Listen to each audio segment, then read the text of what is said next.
Hello and welcome to my weekly or so recap of the events. I'm going to be doing these maybe once a week or so. I will just cover the social, informational, and cultural aspects of the past week's events and sharing my thoughts with you. Let's recap some notable things in the past few days. First of all, it has to be the fact that Russia had stated and implemented payments for the natural gas in rubles. It's been official since the 1st of April. This goes for the countries that Russia deems unfriendly. Most of the European countries, UK, USA, and Australia, along with Japan. USA, Australia, and Japan are not dependent on Russian gas as much as Europe or UK. Overall, the EU's dependency on Russian gas is about 40%. In some countries, specifically Baltic countries, that percentage can reach up to 100. What does this change mean? Simple. You want gas, you will have to exchange your euros, pounds, or dollars to rubles and then pay, after which you will receive the amount of gas you paid for. Simple. Many countries have said that they don't want to pay in rubles or that they just refuse to pay at all. The result of this refusal is very simple. There is going to be no gas in those countries, as Russia will not just be giving away her resources for free. Some countries said that this is against the contracts, therefore they refuse. People need to understand that the West has started this. European countries broke off contracts with Russian companies or had refused to fulfill them. The West has implemented crazy one-sided sanctions against Russia. Do you really think Russia would just sit back and allow the West to take advantage?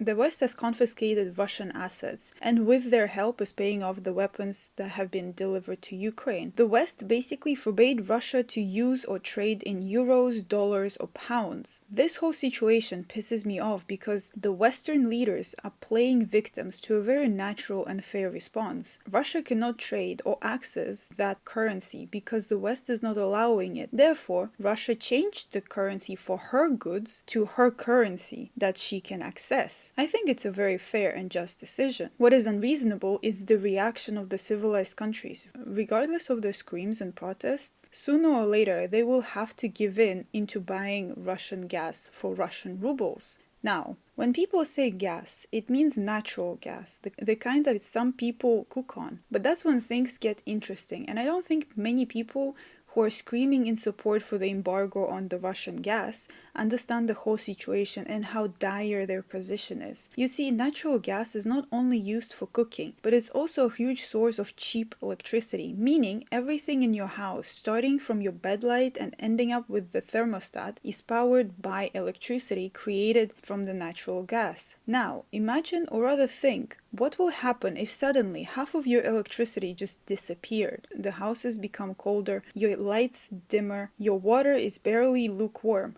It's not very pleasant, is it? And the thing is, the UK is already experiencing it. I can no longer warm my house to the needed comfortable temperature. My boiler takes ages to warm the water. And what's more important is that I would have to pay for all of this insane amount of money. But this doesn't just concern everyday life of the Western people. This concerns hundreds, maybe thousands of people who work in the industrial companies too. The amount of gas that big industrial companies are consuming is insane, which is the reason why the industrial parts of Germany, for example, is against the government decision and that they were in part responsible and made sure that the energy from Russia wasn't affected by the sanctions. Notice this, all the sanctions avoided gas, oil, and generally the energy business. If the production companies don't have enough electricity, they will start slowly shut down. People will start losing jobs, unemployment will skyrocket, after which people will be unable to pay off the insane bills and homelessness and quality of life will drop into the Stone Age.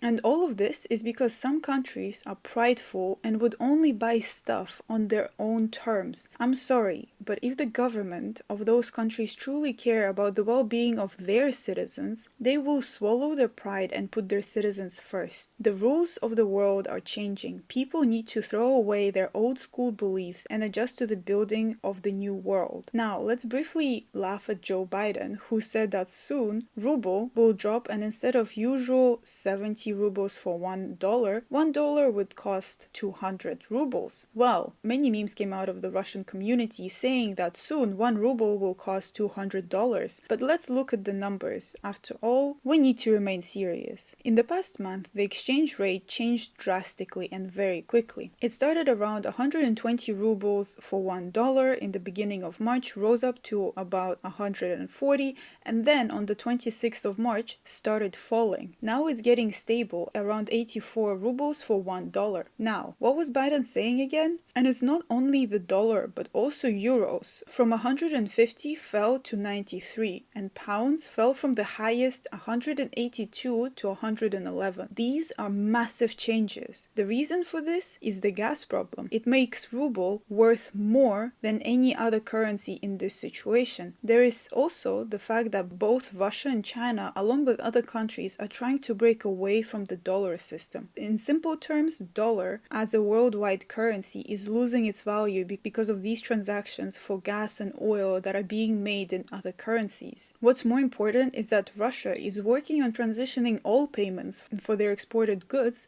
like metals, grain, and other valuables, into rubles. So it is very possible that after gas, anyone who wants to import anything from Russia must pay for them in rubles, stabilizing and making the Russian national currency even stronger. Now onto something that is bothering not only me but many people in Europe, to the point they had started to protest against it, and that is sending weapons to Ukraine. Listen, if you want to help Ukraine and Ukrainian citizens, send them real help, send them food, clothes, medicine. That's what they really need, not weapons. The Western countries are spending billions of dollars, from an unknown source by the way, to just add fuel into the fire. These weapons will do no good. They will cause only more destruction, more suffering of peaceful civilians who didn't want to end up in this situation. Why are you doing all of this? Russia is going to finish what she started, even if it takes months or years. Nothing will stop the operation. Stop sending Ukraine weapons. Instead, urge them to come to an agreement with Russia. Urge them to save their people. After all, that's what Zelensky says is the most important, right? Stop adding fuel into the fire and let Russia and Ukraine solve this problem together and by themselves. Another thing.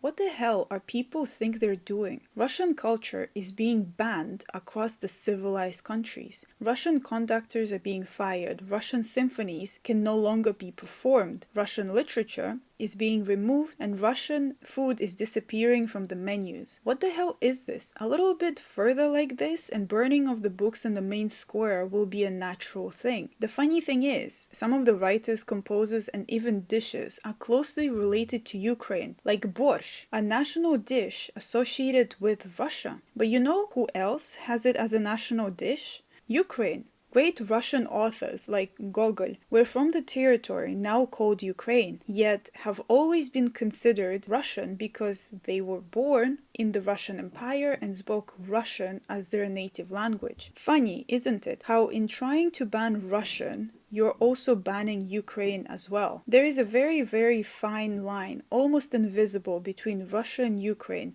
No Westerner would be able to differentiate between them. I find these actions absolutely repulsive and uncalled for. Meanwhile, Russia will never ban any part of any culture on its territory. German composers will be able to freely perform. Books by English and American authors would still be sold, and French or Italian food will be served. Now, about a very recent event. A video of so-called genocide by the Russians in Bucha was released on the 4th of April to the mass media, but it was available on the 3rd. Because of this, Russian representative at the UN on the 3rd asked for an emergency meeting of the Security Council regarding said event. United Kingdom refused. Why would the UK refuse a very important event in the mass media to be discussed at the Security Council of the UN? Who is telling the truth here? The actions of the countries, their reaction to this incident, point to those who orchestrated the video, to the West. Otherwise, what is the reason for the refusal? There are already many videos that are refuting what the Ukrainian side is saying. Is this another bomb of fake news trying to hype up the world and give everyone their monthly dose of hatred towards Russians?